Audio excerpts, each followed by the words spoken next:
গল্পকথার আসরে আপনাদের সকলকেই স্বাগত। আজ আপনাদের জন্য আরও একটি ছোট্ট গল্প, পরভৃত। পরভৃত গল্পটি লিখেছেন মৌসুমী মুখোপাধ্যায়।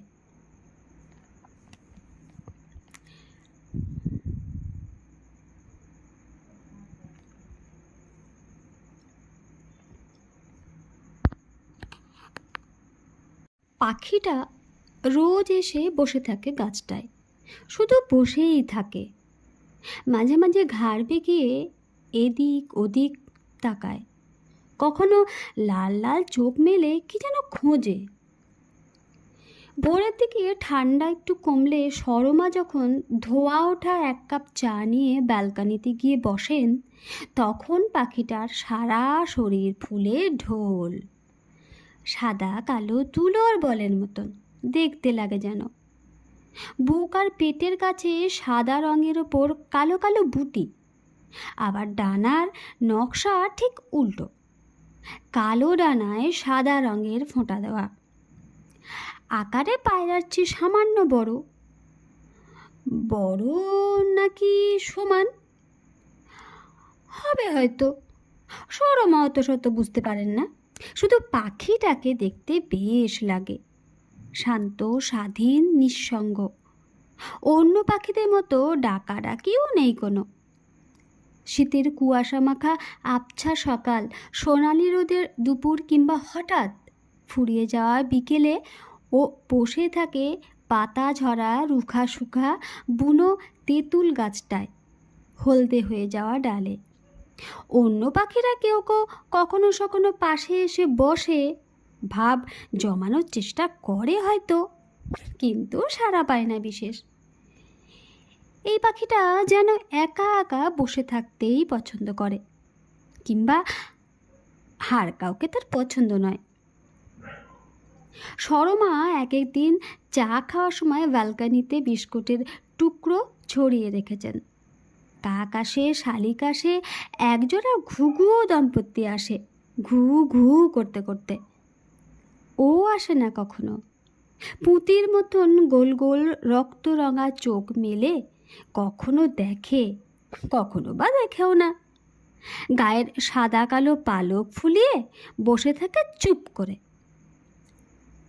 বেলা বাড়লে মিনতি আসে, ঘর দৌড় ঝাঁটপাট দেয়, বিছানা তুলে চাদর পেতে গুছিয়ে পরিষ্কার করে দেয়। সরমার বিছানা বালিশ কম্বল নিয়ম করে রোদ্দুরে দেয় রোজ। শীত কাতুরে সরলা ঠান্ডা লেপ কম্বলে শুতে পারেন না কোনো দিনই। কলকাতার এই আদুরে ঠান্ডায় লেপ আর লাগে কোথায়, এক কম্বলেই শীত পার করে দেন সরমা।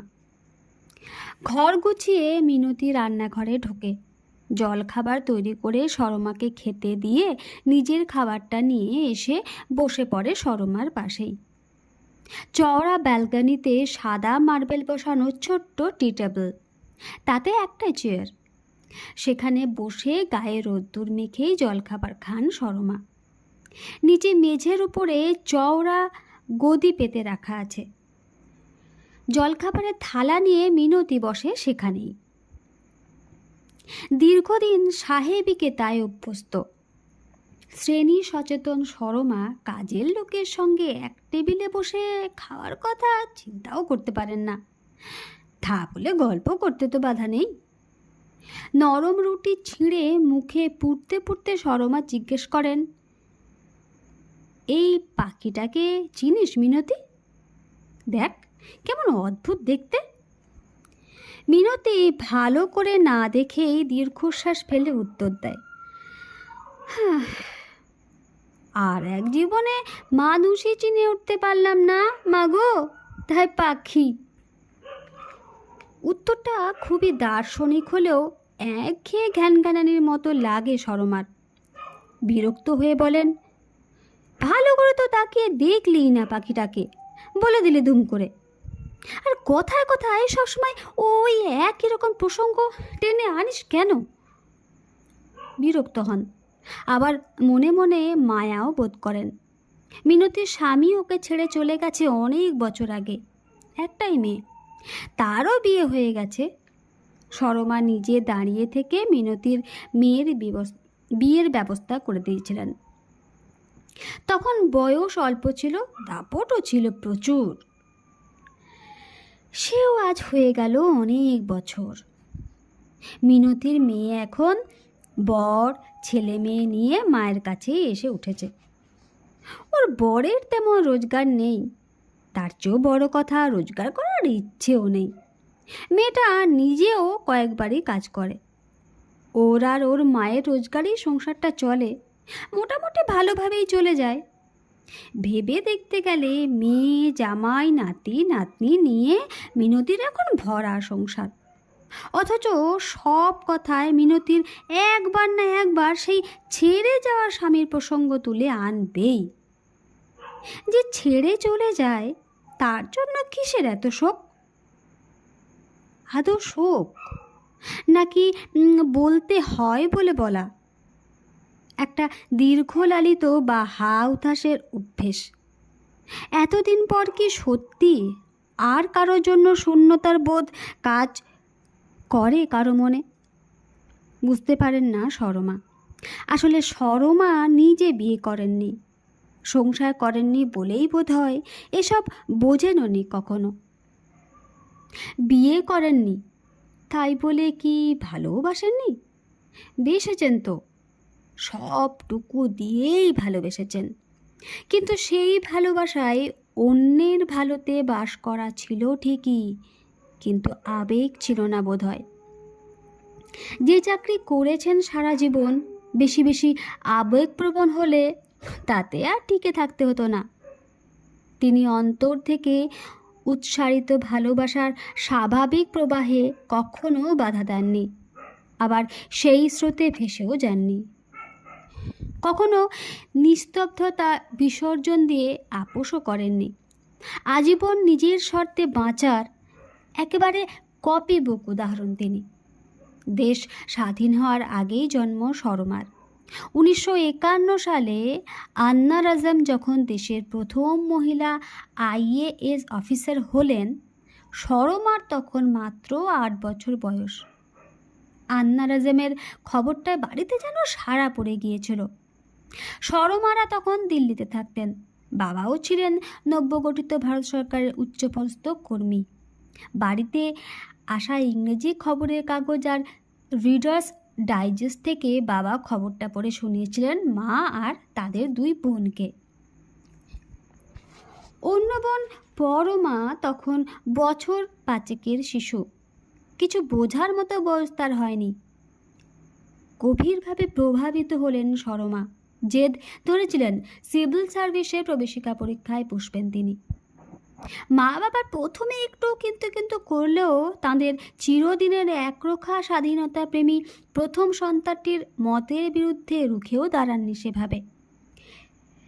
ছেলেবেলা থেকে মেধাবী, পড়াশোনায় একনিষ্ঠ এই মেয়েটির যা যা সাহায্য প্রয়োজন হয়েছে সাধ্যমতো যোগান দিয়ে গেছেন। খুব ছোট্ট থেকে কেউ যদি তার জীবনের লক্ষ্য স্থির করে দিতে পারে এবং সেই পথে অবিচল থাকে, তাহলে লক্ষ্যে পৌঁছতে বেশি সময় লাগে না। নির্দিষ্ট সময়ে IAS হয়েছিলেন সরমা সেন। দীর্ঘদিন সরকারের বিভিন্ন দপ্তর সামলেছিলেন দক্ষ হাতে। ঘোড়ায় চড়তে জানতেন, গাড়ি চালাতে জানতেন, আবার অবসর সময়ে টুকটাক রান্নাও করতেন। শীতকালে কেক বেক করতেন নিজের হাতে। জীবনে যখন যে কাজটাই করেছেন নিপুণ নিখুঁত ভাবেই করেছেন, যাকে বলে একেবারে পিকচার পারফেক্ট। আজ 80 পেরিয়ে এসে আর কিছুই করতে ইচ্ছে হয় না। শরীর অবশ্য এখনও যথেষ্ট শক্তপোক্ত। টুকটাক কাজ, শখের রান্না করেন কখনো সখনো। মা বাবা তো চলে গেছেন, বোন পরমাও চলে গেছে আজ বছর 10। বোনের কাছাকাছি থাকবেন বলে রিটায়ারমেন্টের পর সরদান অ্যাভিনিউতে এই বিলাসবহুল ফ্ল্যাটে এসে ওঠা। ফ্ল্যাটটা মনীষ আর পরমার বাড়ির একেবারেই কাছে। মিনতিকে পরমায় ঠিক করে দিয়েছেন। বারুইপুরের দিক থেকে ট্রেনে বাসে করে আসে। সারাদিনের সমস্ত কাজ সেরে রাতে বাড়ি ফিরে যায়, পরদিন আবার আসে। সরমা কতদিন বলেছেন, রাতে তো কেবল ঘুমোতে যাস বাড়িতে, তাও কত দূরে, কি দরকার আমার কাছে থেকে থাকলেও তো পারিস, ঘরগুলো তো সব ফাঁকাই পড়ে আছে। মিনতি লাজুক হেসে বলে, নাতি আর নাতনিটা অপেক্ষা করে থাকে গো মা, গেলে ব্যাগ ধরে টেনে নিয়ে হাতিয়ে হাতিয়ে দেখবে ওদের জন্য কি এনেছি। সরমা বিস্মিত হন, এতে এত খুশি হওয়ার কি আছে? তার ঘনিষ্ঠ কেউ তাঁর ব্যাগে হাত ঢুকিয়ে কি কি রয়েছে দেখছে, এমন সম্ভাবনার কথা তিনি কষ্ট কল্পনা তো মনে রাখতে পারেন না। এতে যে রাগ কিংবা বিরক্তি না আসে খুশি হওয়া যায়, সেও তার বোধের অগম্য। তবুও মিনতি বাড়ি ফেরার সময় তিনি কিছু না কিছু ওর নাতি নাতনির নাম করে দিয়ে দেন রোজ।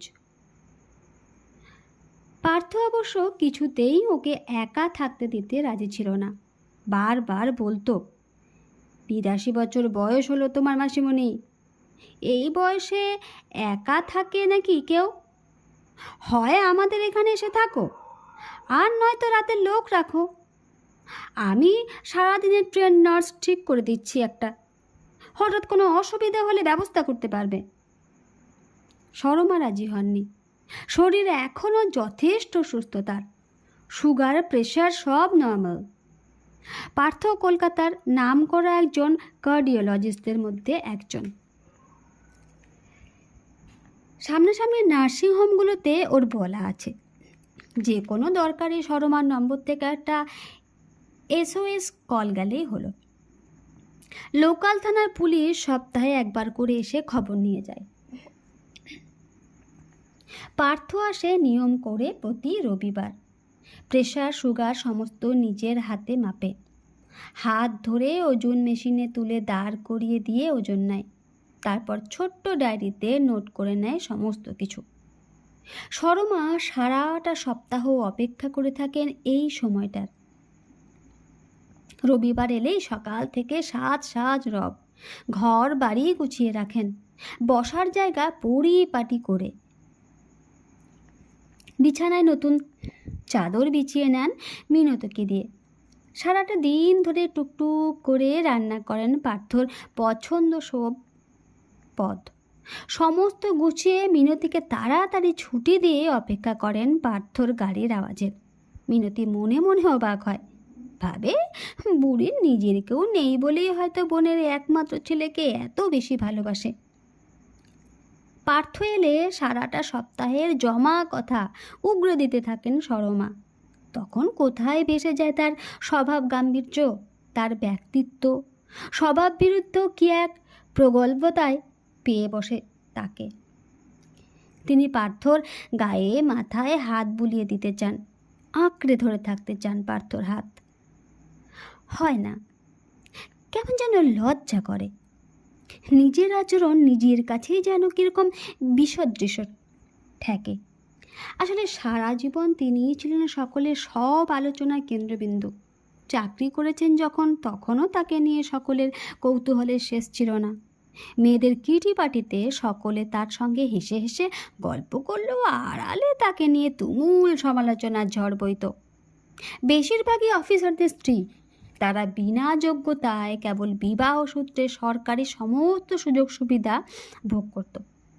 সরমা জানতেন, আসলে তিনিই ছিলেন এদের সকলের ঈর্ষার পাত্রী। ওদের উপর করুণা হতো তার, সহজে মিশতে পারতেন না। মেয়েদের দলে তাই মিশতেন না বিশেষ, বরং পুরুষ কলিগদের সঙ্গে বেশি স্বচ্ছন্দ ছিলেন।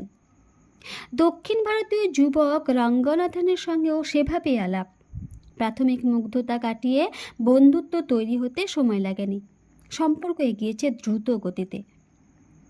প্রেম থেকে শরীর, কিন্তু বিয়ের প্রস্তাবে রাজি হননি সরমা।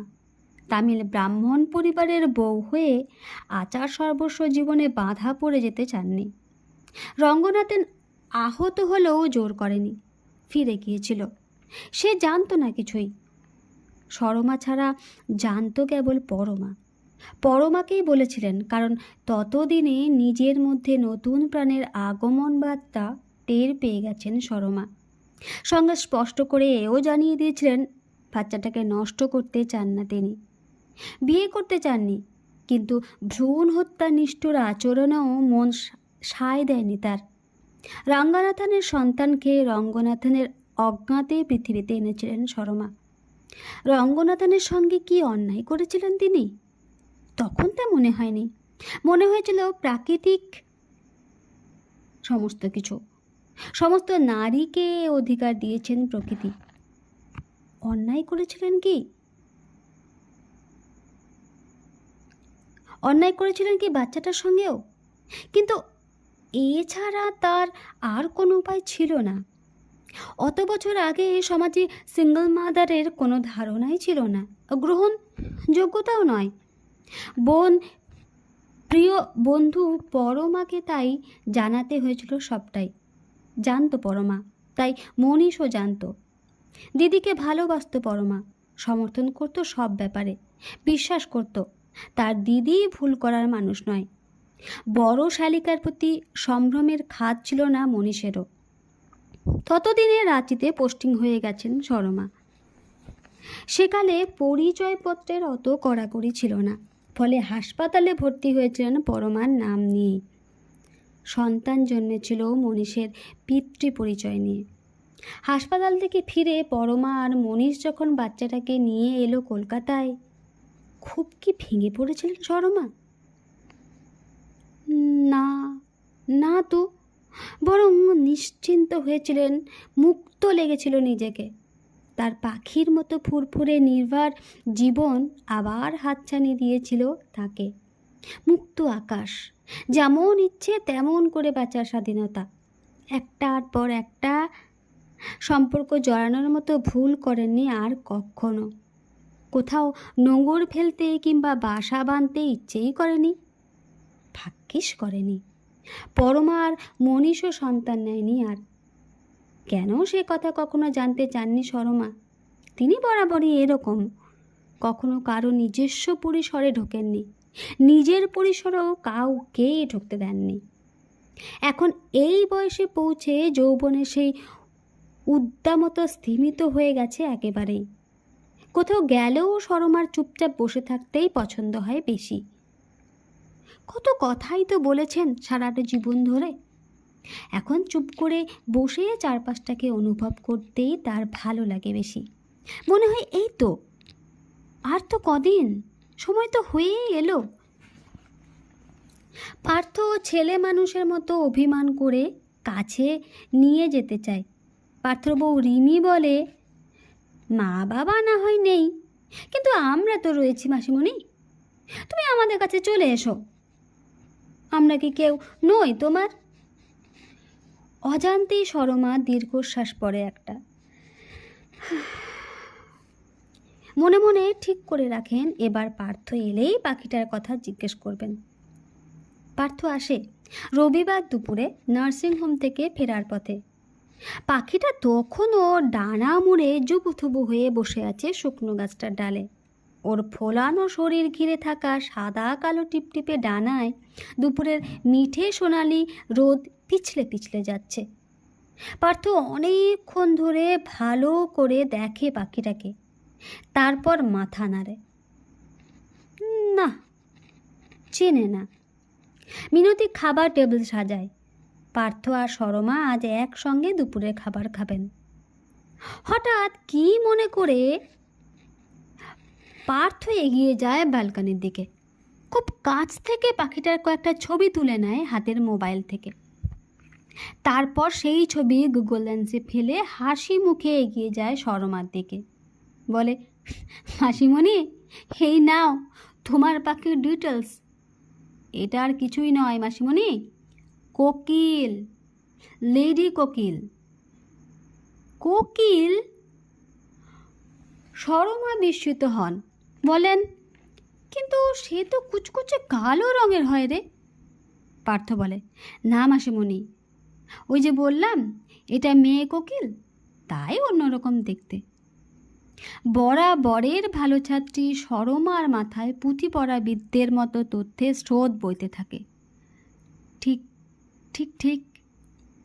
সরমা বিড়বিড় করে বলতে থাকেন, সায়েন্টিফিক নেম ইউডিনামিস, স্কোলোপ্যাসিয়াস, ফ্যামিলি কুকুলাডি। ভারত এবং দক্ষিণ পূর্ব এশিয়ার সবচেয়ে বেশি দেখা যায়। Iris crimson red. মেল এবং ফিমেল স্পিসিসকে এরকম দেখতে ভিন্ন। কোকিল কখনো বাসা বাঁধে না। স্ত্রী পাখি ডিম পাড়ার সময় একই ধরনের অন্য জেনাসের পাখির বাসায়, মূলত কার্ভাস জেনারেস পাখি মানে কাকের বাসায় ডিম পেড়ে আসে।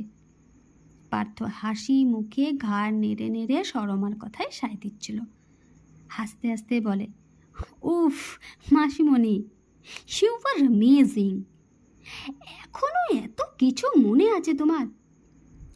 আচ্ছা, একটা অদ্ভুত ব্যাপার খেয়াল করেছ? সরমা জিজ্ঞাসু দৃষ্টিতে তাকালেন পার্থর দিকে। পার্থ পাখিটার দিকে আঙুল নির্দেশ করে বলল, সব পাখির ছানাই একটা বয়স পর্যন্ত তাদের মায়ের কাছে বড় হয়, কিন্তু এর ছানাগুলো কেউ কিন্তু একে চেনে না, জানেই না তাদের আসল মা কে। কথা খুঁজে না পেয়ে ফ্যাকাশে মুখে হাসেন সরমা। বরাবর ঠিক যেমন চেয়েছিলেন ঠিক তেমনি একাকী, নিঃসঙ্গ, নোঙরহীন জীবন তিনি যাপন করে এসেছেন। তবু কেমন যেন এক দমকা হাওয়ায় এলোমেলো বোধ করেন। দাপুটে প্রাক্তন আইএস অফিসার সরমা সেন।